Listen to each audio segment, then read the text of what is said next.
तो ये concept of pricing second unit है आपका, मार्केटिंग मैनेजमेंट। इसमें क्वेश्चन नंबर 4। अब अपने देखते हैं कि price is one element of marketing mix that produces revenue. Revenue यानी इनकम। हमारी इनकम का जरिया क्या है? तुम जो कीमत चार्ज करते हो वो, तुम जो कीमत चार्ज करोगे वही तुम्हारी प्राइस तुमको मिलेगी ना सामने से। Price is one of the flexible elements. Price change होती रहती है। It can be change quickly and communicates the intended value positioning to the market। और प्राइस से क्या पता चलता है? वैल्यू पोजिशनिंग, यानी हमारी कोई प्रोडक्ट है उसकी मार्केट में क्या वैल्यू है, उसकी कीमत जो है ना, वो सिर्फ ऐसा नहीं कि एक प्राइस में चार्ज करता हूँ तुमको तो वो, पर किसी को क्यों इतने पैसे ज्यादा दिए जाते हैं दूसरी प्रोडक्ट की कंपैरिजन में, तो ये वैल्यू पोजिशनिंग बोला जाता है उसको। अब इसको समझने के लिए सबसे पहले आता है इसके अंदर understanding pricing. All profit organisation, जो भी ऑर्गेनाइजेशन जो प्रॉफिट मेकिंग है, and many non profit organisations set prices on their offering. Offering यानी जो प्रोडक्ट देते हैं ना, उसके ऊपर हमेशा प्राइस वो चार्ज करते हैं। वेदर द प्राइस, उसको अपने रेंट बोलते हैं अगर अपार्टमेंट के लिए है तो, ट्यूशन फीस बोलते हैं अगर एजुकेशन के लिए है, फेयर बोला जाता है अगर ट्रैवल के लिए यानी टिकट का भाड़ा जो होता है वो, और इंटरेस्ट अगर बोरोड मनी यानी अगर उधार लेते हैं तो। कंसेप्ट सबका सेम है, मतलब तो सेम ही होता है सबका। Through out most of the history prices were set by negotiations between buyers and sellers। अब प्राइस यानी क्या? तो प्राइस यानी क्या? प्राइस हमेशा बायर और सेलर के बीच में जो नक्की की जाती है ना वो प्राइस होती है। जो नक्की की जाती है ना वो प्राइस होती है बायर और सेलर के बीच में। Setting one price for all buyers arises with the development of large scale retailing at the end of the 19th century when many stores followed a strictly one price policy। अब आपको ये पता है कि हमने ये देखा कि अगर एक ही तरह की प्राइसेस है, सॉरी एक ही तरह की अगर प्रोडक्ट है ना, तो प्राइस भी सेम रहनी चाहिए। ये हमने ऐसा देखा था। तो ये उस जमाने की बात है 19th सेंचुरी के वक्त के अंदर, कि जब अगर हम एक प्रोडक्ट बेचते हैं तो उसकी प्राइस भी एक ही रहनी चाहिए।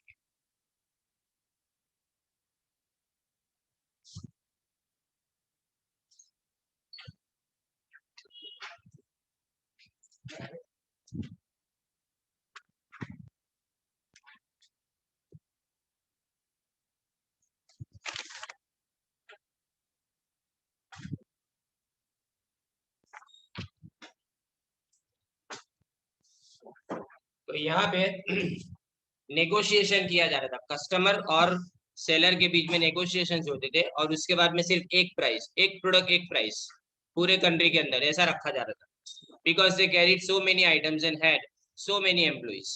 Today the internet is partially reversing the fix pricing trend. अब कोई प्राइस फिक्स नहीं रही है। अपने भी कोई भी दुकान में जाते हैं ना, तो अपने थोड़ा पूछते ही है उसको कि अभी उसके अंदर लिखा है कि 899 रुपये का कोई है। इंजेक्शन की बात करो, अभी रेमडेसिविर, ये इंजेक्शन की बात करो, 900 रुपये का इंजेक्शन आता है, तो भी फिर भी उसको एक बार पूछ ही लेते हैं भाई कुछ होगा कम। यानी मतलब अब क्या कि हम हमारे माइंड में ये लेके जाते हैं कि अगर थोड़ा बोलेंगे 10-20 रुपये कम होते हैं तो हो जाने दे। तो अब कोई फिक्स प्राइस जैसे रहा नहीं है, क्योंकि इंटरनेट ने क्या किया है, हर जगह पे प्राइस को अलग अलग कर दिया है। 5 रुपये, 10 रुपये, 20 रुपये, कुछ तो फर्क होता ही है प्राइस के अंदर। तो computer technology is making it easier for sellers to use software that monitors customers' movements over the web and allows them to customize offers and prices। यानी ये क्या करेंगे तुमको? सॉफ्टवेयर, ये कस्टमर की मूवमेंट इससे पता चलता है। आप प्राइसिंग पॉलिसीज देखें। Second, in small companies the boss sets price. छोटी कंपनी के अंदर एक ही इंसान होता है जो प्राइस सेट करता है। In large companies division and product line managers handle pricing. लेकिन बड़ी कंपनी के अंदर अलग अलग डिपार्टमेंट होते हैं, अलग अलग हिस्से होते हैं। Even here top management sets general pricing objectives and policies और often approves the prices proposed by lower level management. तो टॉप मैनेजमेंट क्या करते हैं? देखो ध्यान देना, मैं पहले प्राइसिंग का ऑब्जेक्टिव डिसाइड करूंगा कि मेरे लिए प्राइसिंग का मतलब क्या होता है। 8वां पेज। मेरे लिए प्राइसिंग का मतलब क्या होता है, पहले मैं ये डिसाइड करूंगा। मैं उसकी पॉलिसी नक्की करूंगा कि मेरे लिए प्राइस यानी क्या, उसकी पॉलिसी नक्की करूंगा। और उसके बाद में मैं मेरे डिसीजन को लोअर लेवल मैनेजमेंट तक पहुंचाऊंगा, फिर वो बाद में मेरे लिए प्राइस सेट करके देंगे ऐसा। In industries where pricing is a key factor, कुछ इंडस्ट्री ऐसी होती है ना कि जिसके अंदर प्राइसिंग सबसे इंपॉर्टेंट बात होती है। तो companies will establish a pricing department to set और assist other in determining prices. यानी कंपनीज क्या करती है, दूसरों को आशीष यानी हेल्प करती है। बाहर से लोग आते हैं, ध्यान देना, बाहर से लोग आते हैं तुम्हारी प्राइस को नक्की करने के लिए, वो बाहर से एक्सपर्ट को मंगवाते हैं।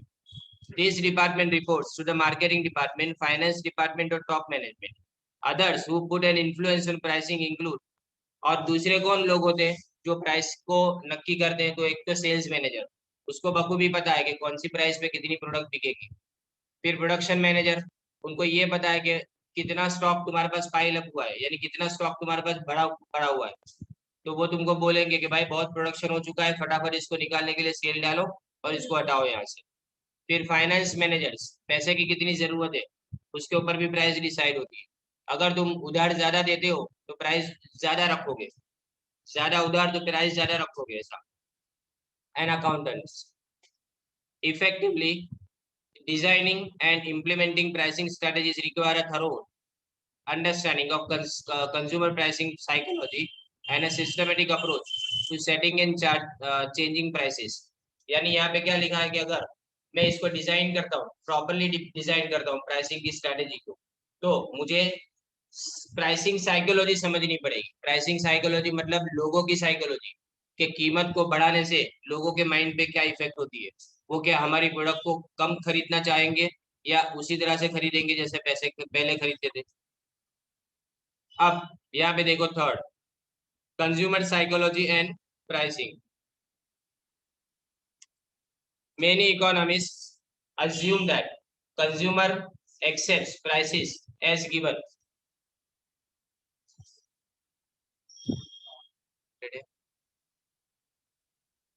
कंज्यूमर प्राइसिंग को क्या समझते हैं, एज गिवन, जो है वो प्राइस है। Marketers recognise that consumers often actively process price information, वो माइंड में इंफॉर्मेशन को प्रोसेस करते हैं। Interpreting prices in terms of knowledge from prior purchasing experience, formal communications, advertising, sales call and brochures. informal communication, friends, colleagues और family members and point of purchase और online resources। ये देखो ये सब क्या है, साइकोलॉजी और प्राइसिंग। प्राइसिंग इंटरप्रेट करने के लिए क्या किया जाता है, पहली बात तो परचेजिंग एक्सपीरियंस। एक सिंपल सी बात, किसी को अभी घर पे कोई चीज खरीद के तुम लेके जाओगे और तुम बोलोगे मैंने ये चीज इतने में खरीदी, तो तुरंत ही घर वाले बोले लास्ट टाइम मैं तो लेके आया था, ये इतने में लेके आया था। ये क्या है, साइकोलॉजी, ये तुम्हारी साइकोलॉजी। इसी तरह से अगर एक बार मैंने कोई चीज को 100 रुपए में खरीदा होगा, तो दूसरी बार अगर वही चीज 150 रुपए में मिलती होगी तो मैं सोचूंगा नहीं यार, यदि नहीं खरीदते। वो प्याज के वक्त ऐसा नहीं होता, 20 रुपए किलो प्याज की प्राइस माइंड में सेट हो गई है कि 20 की रुपीज पर किलोग्राम होना चाहिए, उससे ज्यादा होती है ना तो तुरंत ही माइंड एक्सेप्ट नहीं करता इसको, ये चीज को, कि यार अभी 2 दिन पहले तो लेके गया था तो 20 रुपए किलो था, अभी ये 30 रुपये हो गया। समझे कि नहीं, ये साइकोलॉजी होती है ह्यूमन की। फिर फॉर्मल कम्युनिकेशन, जिसमें एडवर्टाइजिंग, सेल्स कॉल और ब्रोशर, कम्युनिकेशन करना, ब्रोशर के अंदर लिखा जाता है सब चीजें, क्वालिटी और सब चीजों को साथ में। इनफॉर्मल कम्युनिकेशन, याद रखो तुम्हारे दोस्त, तुम्हारे कलीग्स तुमसे बात करते हैं किसी चीज की प्राइस के बारे में। एंड पॉइंट ऑफ परचेज और ऑनलाइन रिसोर्सेज, कई बार तो क्या अपने ऑनलाइन भी प्राइस देख लेते हैं कोई चीज की क्या है। Purchase decisions are based on how consumers perceive prices and what they consider to be current prices, current actual price, not the marketer's stand price। कभी भी कोई ऐसा नहीं सोचता, प्राइस का मतलब कभी ऐसा नहीं जो पीछे लिखी है वो, प्राइस का मतलब कभी ऐसा नहीं होता। मैं अभी बीमार पड़ा था तो मैंने वो अपना SpO2 मेजर करने का जो आता है डिवाइस, ऑक्सीजन ऑक्सीमीटर, तो वो मैं मार्केट में लेने के लिए गया था। प्राइस देखी तो 1899, तो चौंक गया इतना सारा। और उसको पूछा तो बोला कि 1100 रुपये का। अब 1900 रुपये क्या लिखा है और 1100 रुपये कहाँ पे, देखो 700 रुपये ऐसे ही। तुमको लगता है माइंड वहीं पे तुम्हारा पगला जाता है कि हो क्या रहा है, कि लिखते हैं 1900 रुपये और चार्ज कर रहे हैं 1100 रुपये, उसमें भी कितना प्रॉफिट होगा उसका। तो कंज्यूमर कभी भी स्टैंड प्राइस को नहीं मानता है। कंज्यूमर्स में have a lower price threshold below which price signals, याद रखना ये बहुत इंपॉर्टेंट बात है, दोनों चीजें, ये दोनों को टिक करो। लोअर प्राइस थ्रेशोल्ड, कोई चीज की प्राइस कितनी होनी चाहिए? अभी प्याज लेने के लिए निकले अपने, बराबर, तो 20 रुपए किलो अपने दिमाग में थ्रेशोल्ड लिमिट है, इससे नीचे तो नहीं होगा, इतना तो मिलेगा। अब वो बोले कि 2 रुपए किलो दे रहे हैं, तो पहले दिमाग में शक आएगा, बहुत खराब होगा ये माइंड में, क्या कि इससे नीचे यानी 20 रुपए से नीचे अगर प्राइस गई ना तो क्वालिटी खराब होगी। तो लोअर प्राइस ऐसी लिमिट नहीं कि जिससे नीचे अगर प्राइस जाती है तो हमारे माइंड में क्या लगता है कि ये चीज खराब होगी, ऐसा लगता है हमको, अनएक्सेप्टेबल क्वालिटी। और अपर प्राइस लिमिट कि जिसके ऊपर खरीदना हमारे लिए गवारा ही नहीं है बिल्कुल। Threshold above which prices are prohibitive and seen as not worth the money, यानी ये पैसा वसूलत नहीं है इसके अंदर।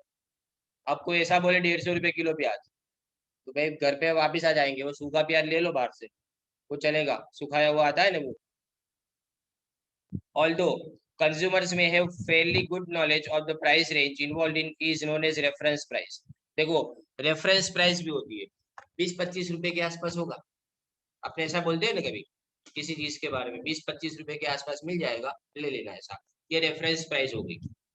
Many consumers use price as an indicator of quality, कुछ लोग क्या मानते हैं, प्राइस और क्वालिटी दोनों को एक साथ में मानते हैं, यानी ज्यादा प्राइस यानी अच्छी क्वालिटी, ऐसा मानते हैं। And consumers tend to process prices in a left to right manner rather than by rounding are known as price cues। Left to right manner मतलब लेफ्ट से राइट की तरफ जाओ, यानी जितनी प्राइस बढ़ती जाएगी ना उतनी क्वालिटी अच्छी होती जाएगी, ऐसा मानते हैं कस्टमर्स।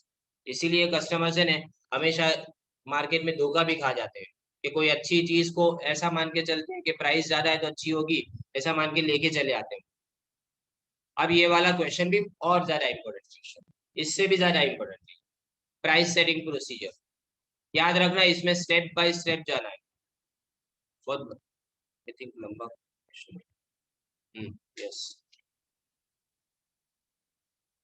ये चैप्टर का सबसे बड़ा क्वेश्चन है ये।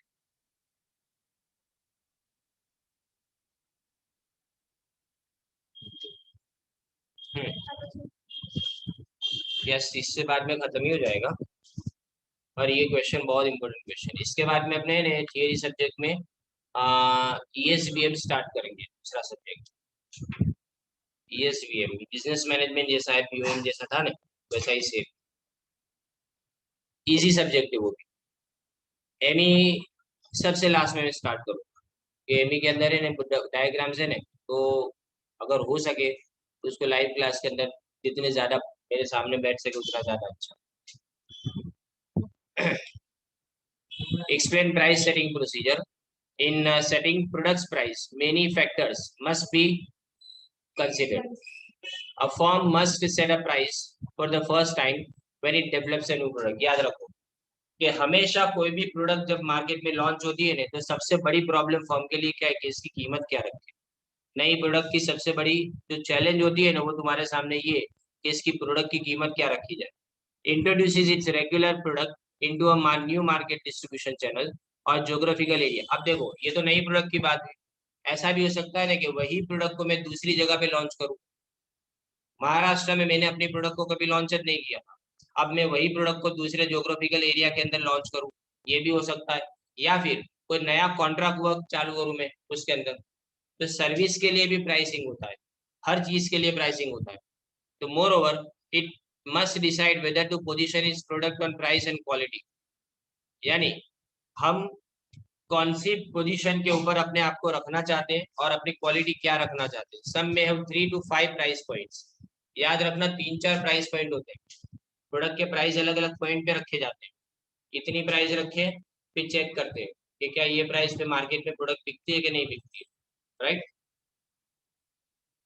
तो यहाँ पे 6 स्टेप का प्रोसीजर बताया गया है, और याद रखो ये स्टेप बाय स्टेप जाना है, स्टेप ऊपर नीचे नहीं होने चाहिए, ये याद रहे। तो पहला स्टेप है तुम्हारा सिलेक्टिंग द प्राइसिंग ऑब्जेक्टिव। पहले तो तुम प्राइस के अंदर क्या इंक्लूड करना चाहते हो, तुम्हारा मकसद क्या है प्राइस सेट करने के टाइम पे, पहले ये डिसाइड किया जाए। A company can pursue any of 5 major objectives through pricing, say survival, market में टिकना जिसको बोला जाता है। फिर मैक्सिमम करंट प्रॉफिट, ज्यादा से ज्यादा प्रॉफिट कमाओ। करंट प्रॉफिट कमाने का कब सोच सकती है कंपनी, जब हमारी प्रोडक्ट मार्केट में यूनिक हो। अलग प्रोडक्ट बनाते हो। तो हम ऐसा मानते हैं कि चलो अभी जितनी मलाई खानी हो खा लो, जितना प्रॉफिट कमाना हो उतना कमा लो एक साथ। फिर maximum market share, maximum market share में क्या, कम प्राइस रखो लेकिन ज्यादा से ज्यादा कस्टमर तक पहुंचो, ऐसा। एंड मैक्सिमम मार्केट स्कीमिंग यानी मार्केट का फायदा लेना। एंड प्रोडक्ट क्वालिटी लीडरशिप, और प्रोडक्ट में क्वालिटी में नंबर वन अपने बने, दूसरा कोई ना हो। अब सर्वाइवल जो है ना वो शॉर्ट टर्म ऑब्जेक्टिव है, that is it is appropriate for companies with over capacity, intense competition और चेंजिंग कंज्यूमर वांट्स। ये किस कंपनी के लिए चलता है, जिस कंपनी के अंदर ओवर कैपेसिटी से काम होता हो, यानी मतलब ज्यादा डिमांड से ज्यादा वो लोग सप्लाई कर रहे हैं। तो उस वक्त वो लोग क्या सच सोचते हैं कि कम प्राइस में ही बेच दो लेकिन यहाँ से खाली करो सब चीजें। फिर इंटेंस कंपटीशन, मार्केट में कंपटीशन बहुत ज्यादा है, टिकना मुश्किल है, और कंज्यूमर की जरूरतें चेंज होती रहती है, तब भी कि जो प्रोडक्ट है वो आउटडेटेड हो जाएगी क्योंकि कंज्यूमर नई चीज मांगेगा फिर बाद में। To gain the maximum current profit, companies estimate the demand and cost associated with alternative price and then choose the price that produces maximum current profit, cash flow और रिटर्न ऑन इन्वेस्टमेंट। ज्यादा से ज्यादा पैसा मिले ना, जिसके अंदर ज्यादा से ज्यादा प्रॉफिट मिले, ज्यादा से ज्यादा कैश आए, वैसी प्राइस रखी जाती है। फिर form choosing the objective of maximum market share, तो वो क्या चाहेगी, हाईएस्ट सेल्स वॉल्यूम, ज्यादा से ज्यादा सेल्स करो, कस्टमर ज्यादा से ज्यादा हमारे पास आने चाहिए। And lower limit cost lead to lower limit cost and higher long run profit. अभी का है ना तुम्हारी कॉस्ट ऑफ प्रोडक्शन को तुम डिक्लाइन करोगे लेकिन लॉन्ग रन में तुम्हारा प्रॉफिट बढ़ेगा। फिर market skimming pricing makes sense when enough buyers हो, high current demand, many companies favour setting high prices to skim the market. पहले शुरुआत में ज्यादा प्राइस रखो, जितना हो सके मार्केट में अपनी यूनिक प्रोडक्ट का एडवांटेज ले लो, अपनी प्रोडक्ट सबसे अलग है उसका एडवांटेज ले लो, ज्यादा से ज्यादा पैसा बटोर लो मार्केट में, उसको स्कीमिंग प्राइस बोला जाता है। And finally companies that aim to be product quality leaders can either offer affordable luxuries at prices just high not to be out of reach, or product combining quality luxury and premium prices। कुछ company ऐसी होती है ना जो luxury product तुम्हारे हाथ में थमा देती है लेकिन ज्यादा प्राइस पे नहीं, एवरेज प्राइस के ऊपर, नॉर्मल प्राइस के ऊपर, जिससे आपको तीन चीजें मिलती है, अच्छी क्वालिटी भी मिलती है, राइट, अच्छी क्वांटिटी भी मिल जाती है और अच्छी प्राइस भी मिल जाती है, तीनों चीजें एक साथ में मिल जाती है। अब आता है उसके बाद में डिटरमाइनिंग डिमांड। नॉर्मली डिमांड और प्राइस ये हम जानते हैं कि दोनों इनवर्सली रिलेटेड, दोनों एक दूसरे से अपोजिट, यानी अगर हम प्राइस इंक्रीज करेंगे तो डिमांड कम हो जाएगी, higher the price lower will be the demand for prestige goods. लेकिन कुछ गुड्स ऐसे होते हैं ना कि जो घर में हो ना तो तुम्हारी प्रेस्टीज बढ़ जाती है, the demand curve sometimes slopes upward because some consumers take the higher price to signify a better product। कुछ कस्टमर ऐसा मानते हैं कि क्वालिटी अगर अच्छी चाहिए तो प्राइस ज्यादा देनी पड़ेगी, ज्यादा अच्छी क्वालिटी चाहिए तो प्राइस ज्यादा देनी पड़ेगी, कंज्यूमर के माइंड में कंसेप्शन ऐसा होता है। Still if the price is too high, लेकिन बहुत ज्यादा अगर प्राइस है तो फिर कंज्यूमर उसको एक्सेप्ट नहीं करेगा। अब देखो प्राइस सेंसिटिविटी, सेंसिटिविटी यानी मतलब क्या, कि प्राइस जैसे ही चेंज करो तो उसके कारण डिमांड में कितना चेंज आता है, इसको अपने इलास्टिसिटी ऑफ डिमांड बोलते थे, वैसा ही। The first step in estimating demand is to understand the effect of price sensitivity. Generally speaking customers are most price sensitive. अगर हम बात करें तो कस्टमर सबसे ज्यादा प्राइस सेंसिटिव होती है, कब, जब जो चीज तुम खरीदने जाते हो ना वो तुम्हारी बजट का एक बहुत बड़ा हिस्सा है। जैसे अभी रोज का अनाज चावल है उसकी बात करें तो वो क्या है, तुम्हारे प्रोडक्ट के अंदर, तो तुम्हारी सॉरी तुम्हारे बजट का एक बहुत बड़ा हिस्सा है। रोजत चाहिए, घर में गेहूं चावल दाल ये सब तो रोजत चाहिए, तो ये सब की प्राइस अगर बढ़ती है ना तो कंज्यूमर का बजट डिस्टर्ब हो जाता है, राइट। तो they are less price sensitive and price is only a small part of the total cost. लेकिन अगर टीवी खरीदना है तो कंज्यूमर उस वक्त ये नहीं देखता महंगा सस्ता, क्योंकि कंज्यूमर को पता है कि अपने कितने टाइम के अंदर, 5 साल में, 6 साल में, 10 साल में एक बार टीवी खरीदेगी, इसको रोज रोज यूज भले करेंगे, लेकिन खरीदना तो खाली एक ही बार है। तो इसलिए जब हिस्सा बहुत ही कम जाता हो पूरी इनकम का, तो हम ज्यादा इसके अंदर सोचते नहीं है, प्राइस सेंसिटिविटी उस वक्त कम होती है। लेकिन अगर इनकम का हिस्सा बड़ा चला जाता है तो हम प्राइस सेंसिटिविटी ज्यादा रखते हैं। फिर लिखा है estimating demand curves. Companies can use one of three basic methods to estimate the demand curves. The first involves statistically analysing past prices, हम पुरानी प्राइस को देखने। दूसरा क्वांटिटी सोल्ड, पुरानी प्राइस पे हमने कितनी क्वांटिटी बेची थी, और दूसरे फैक्टर्स उनके बीच के रिलेशनशिप के, ये अपने उसके अंदर चेक करेंगे। The second approach is to conduct price experiment. दूसरा अप्रोच क्या है? Price experiment. एक्सपेरिमेंट का मतलब क्या? अपने प्राइस आज एक हफ्ते के लिए रखेंगे मार्केट में कि ये प्राइस पे प्रोडक्ट को बेच के देखें कि क्या डिमांड होती है, फिर दूसरी प्राइस के ऊपर बेचने की कोशिश करें, फिर तीसरी प्राइस के ऊपर। लगता है ना कि जिस प्राइस के ऊपर प्रोडक्ट सबसे ज्यादा एक्सेप्टेबल है लोगों को, वही प्राइस फिर उसके बाद में डिसाइड कर ली जाए। थर्ड अप्रोच क्या है? Is to survey consumers about how many units they would buy at different propose price. अलग अलग कीमत पे कंज्यूमर कितना खरीदेगा, वो यहाँ पे देखना है। अब आता है उसके बाद में price elasticity of demand. Marketers need to know how responsive or elastic demand would be to a change in price. If demand hardly changes with the change in price, we can say the demand is inelastic. Inelastic का मतलब क्या? Price कितनी भी change करो, demand के ऊपर कोई फर्क नहीं पड़ता, तो वो इनइलास्टिक डिमांड। लेकिन अगर डिमांड चेंज होती है प्राइस के चेंज होने के कारण, तो हम मानेंगे कि ये इलास्टिक डिमांड। अगर डिमांड इलास्टिक है तो हम क्या करेंगे? थोड़ी प्राइस को कम करेंगे, लेकिन उसका रिजल्ट हमको बहुत अच्छा मिलेगा। डिमांड बहुत बढ़ जाएगी फिर उसके बाद में थोड़ी प्राइस को कम करने से, और हमारा रेवेन्यू ज्यादा बढ़ जाएगा। तो ये दो स्टेप्स हुए। अब तीसरा देखो, एस्टिमेटिंग कॉस्ट।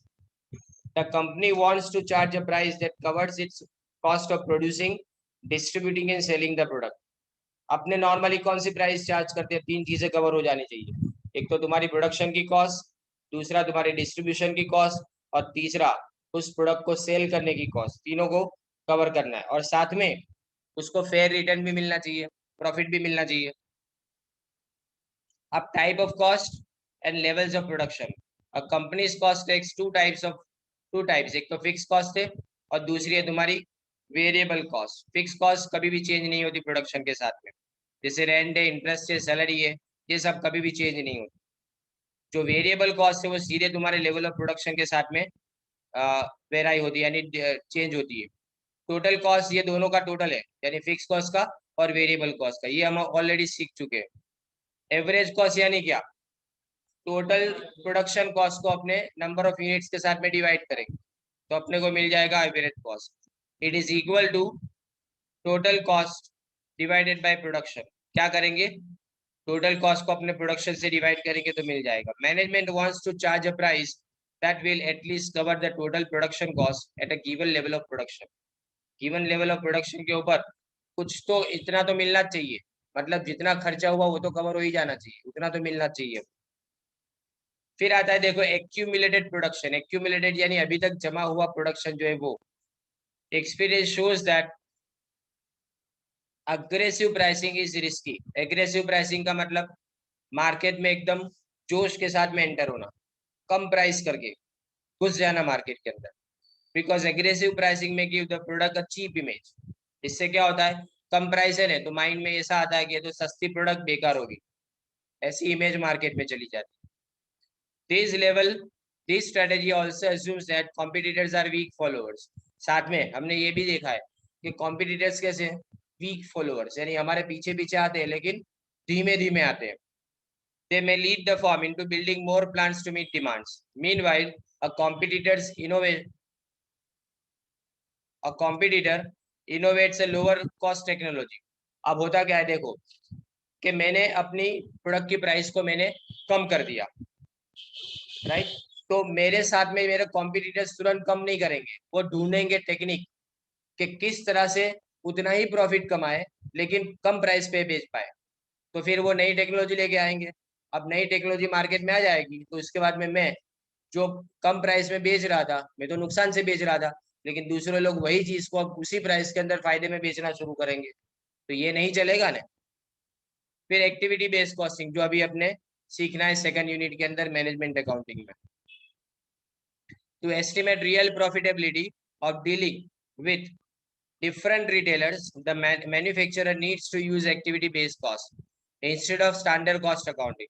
standard cost का मतलब क्या, कोई भी प्रोडक्ट हो कोई फर्क नहीं पड़ता, अपने कोई प्रोसेस नहीं देखेंगे, टोटल कॉस्ट निकाल देंगे और प्रोडक्ट को चार्ज कर देंगे, ये स्टैंडर्ड कॉस्टिंग मेथड है। लेकिन एक्टिविटी बेस में क्या होता है, हर एक्टिविटी को हर उसकी कॉस्ट के साथ में डिवाइड करेंगे, फिर उसके बाद में उसको प्रोडक्ट के अंदर ऐड करेंगे। ABC accounting tries to identify the real cost associated with serving each customer, यानी हर कस्टमर को सर्व करने का कितना खर्चा होता है इसको देखा जाता है। फिर नेक्स्ट आता है उसके बाद में target costing. Market research is used to establish a new product's desired functions and the price at which it will sell. Deducting the desired profit margin from these price leaves the target cost that must be achieved. Market research करना पड़ता है, क्यों करना पड़ता है कि product के functions क्या है और वो कौन से फंक्शन को कंज्यूमर कितना इंपॉर्टेंस देता है, राइट, और वो कितने में बिकता है वो product. Deducting the desire profit margin, साथ में हम ये भी करेंगे कि हम एक टारगेट सेल के प्राइस रखेंगे कि इतना मार्जिन तो हमको चाहिए ही प्रॉफिट का, और उसके बाद में अपने प्राइस को सेट करेंगे। अब स्टेप 4 देखे, एनालाइजिंग कॉम्पिटिटर्स कॉस्ट प्राइस और ऑफर्स। कॉम्पिटिटर्स को भी तो देखना पड़ेगा ना कि वो हमारे साथ में हमारी प्रोडक्ट की जैसी प्रोडक्ट को किस तरह से बेच रहे हैं।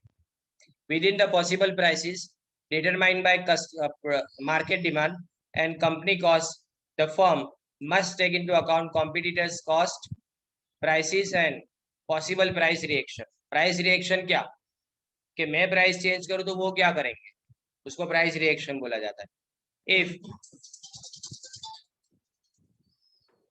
द फर्म्स ऑफर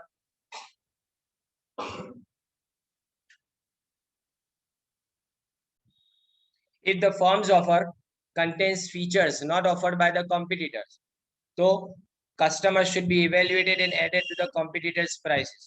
अब मैं आपको बताऊं कि मैं जो प्रोडक्ट ऑफर कर रहा हूं और कॉम्पिटिटर जो प्रोडक्ट ऑफर कर रहा है, लेकिन मेरी प्रोडक्ट के फायदे ज्यादा है, तो मुझे प्राइस भी थोड़ी ज्यादा रखनी चाहिए ना, कि फायदे ज्यादा है और कंज्यूमर उसको अच्छा मान रहा है इसलिए।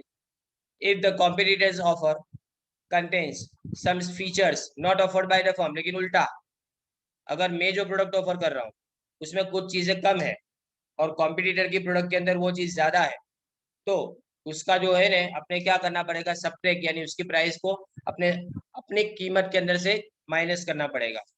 Here firm can decide whether it can charge more the same और less than competitor, can change their prices at any time. कभी भी प्राइस को चेंज किया जा सकता है, लेकिन फिर भी अपने कॉम्पिटिटर को ध्यान में रख के ही ये काम करते हैं।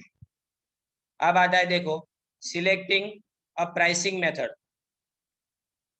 3 अलग अलग सी है, कस्टमर्स डिमांड शेड्यूल, यानी पहला सी कस्टमर्स डिमांड शेड्यूल, दूसरा सी कॉस्ट फंक्शन और तीसरा सी कॉम्पिटिटर की प्राइस। ये 3 सी का मॉडल है तुम्हारे सामने। Companies therefore must select a pricing method, कि इसमें ये सब बातों को ध्यान में रखा जाए, वैसे ही अपने प्राइस को सिलेक्ट करनी है। और यहाँ पे देखा गया है, देखो सबसे पहला मार्कअप प्राइसिंग। जस्ट 1 मिनट, ये पूरा क्वेश्चन कंप्लीट नहीं हो पाएगा, मैं फर्स्ट वाला है ना ये आपको मार्कअप प्राइसिंग समझा देता हूँ अभी, कि मीटिंग का टाइम खत्म हो रहा है। The most elementary pricing method is to add a standard markup. Standard markup यानी अगर मुझे कोई चीज 100 रुपये में पड़ती है घर में, तो इसमें 20 रुपये ऐड कर दो, तो 120 रुपये प्राइस हो गई। एक स्टैंडर्ड एक प्लस कर देने का मेरे माइंड में होना चाहिए कि 20 रुपये मुझे इस चीज के ऊपर प्रॉफिट कमाना है, राइट। तो standard markup the products cost. Construction companies do not know the total project cost. Similarly lawyers and accountants fix the price by adding standard markup। हर बार ऐसा ही किया जाता है कि टोटल खर्चा कितना होता है वो देख लो और उसके ऊपर अपना प्रॉफिट उसमें ऐड कर देंगे। जैसे यहाँ पे लिखा है देखो, a toaster manufacturer has the following cost and sales expectation. Variable cost कितनी है? एक यूनिट की 10 रुपये। फिक्स कॉस्ट है तुम्हारी 3 लाख और एक्सपेक्टेड सेल्स कितना लिखा है? 50,000 यूनिट का। 50,000 यूनिट का तुम्हारा एक्सपेक्टेड सेल्स है। Manufactured units cost is given by, अगर मैन्युफैक्चर 20% कमाना चाहता है, कितना? 20%। अब ध्यान दे, 50,000 तुम्हारा यूनिट है टोटल, 10 रुपये तुम्हारी वेरिएबल कॉस्ट है, तो 50,000 इंटू 10 करूँ तो 5 लाख हो गया। 5 लाख और 3 लाख दोनों को मैं क्या करूँ? प्लस कर दूं, तो टोटल मेरी 8 लाख की कॉस्ट आ गई। तो 8 लाख की मेरी टोटल कॉस्ट हो गई। अब 8 लाख को मैं किसके साथ में डिवाइड करूँ? 50,000 यूनिट के साथ में डिवाइड करूँ तो कितना आएगा? $16, $16। कितना? $16 एक की प्राइस। और यूनिट की प्राइस कितनी आएगी? 16 पर मैं इसमें 50 प्रॉफिट ऐड करता हूँ सेलिंग प्राइस पे, तो $16 पे $16 ऐड करें तो कितनी हो गई प्राइस अपनी? $32 हो गई। तो देखो $32 यहाँ पे टोस्टर की प्राइस यहाँ पे लिखी है, राइट। हमने यहाँ पे कितना मार्कअप किया? 100%। $16 प्राइस थी और मैंने प्रॉफिट भी कितना ऐड किया? $16। तो 16 + 16 कितना हो गया? $32। इस तरह से markup price remain popular for a number of reasons. बहुत अलग अलग इसके रीजन है। सबसे पहले तो sellers can determine cost much more easily than they can estimate demand. Demand से ज्यादा कॉस्ट नक्की करना ज्यादा आसान है। Seller simplify the pricing task. Seller क्या करेगा? अपने प्राइसिंग यानी कीमत को नक्की करने के टास्क को एकदम सिंपल बनाना की कोशिश करेगा। When all firms in the industry use these pricing methods, prices tend to be similar, which minimizes price competition. अब सब फर्म इसी तरह से प्राइस नक्की करे तो सबकी प्राइस मोर और लेस सिमिलर होगी, सबकी प्राइस सेम जैसी जाएगी। और many people feel that markup price is fair for both buyers and sellers. दोनों के लिए अच्छा है, बायर के लिए भी अच्छा है और सेलर के लिए भी अच्छा है। उसके पीछे का कारण क्या? कि बायर के लिए इसलिए अच्छा है क्योंकि उसको पता है कि इतना प्रॉफिट ऐड किया हुआ है तो इसलिए लगता नहीं कि मुझे चीट किया जा रहा है। और सेलर के लिए इसलिए अच्छा है क्योंकि सेलर को भी कुछ मिल रहा है। दोनों जगह पे यहाँ पे फायदा है। अब यहाँ पे जो सेकंड पॉइंट है ना, वहां से अपने नेक्स्ट लेक्चर के अंदर करेंगे।